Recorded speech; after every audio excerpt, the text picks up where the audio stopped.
Huwag kang gumamit ng Eros, huwag kang gumamit ng Sauvage. Maraming frag heads na nagsasabi niyan, pero napansin ko karaniwan mga bata.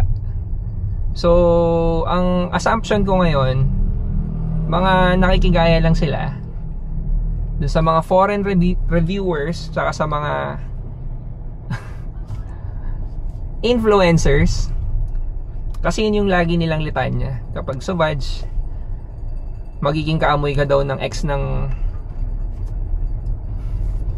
ex na isang babae, o kaamoy ka ng kuya niya, o ng kung sino man, kasi sobrang common nga daw. Same sa Eros.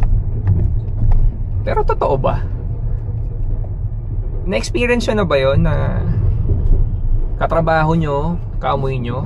Pero possible no? Pero ako, gusto ko lang i-share yung experience ko. Hindi ganun ka-common unless yung circle na lagi mong kasama mga siguro mga into perfumes.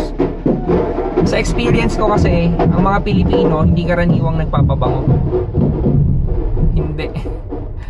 At mas common pa na naamoy ko yung mga freshies. Mga more on citruses, mas madalas ko pang maamoy ang Happy for Men kaysa sa Sauvage.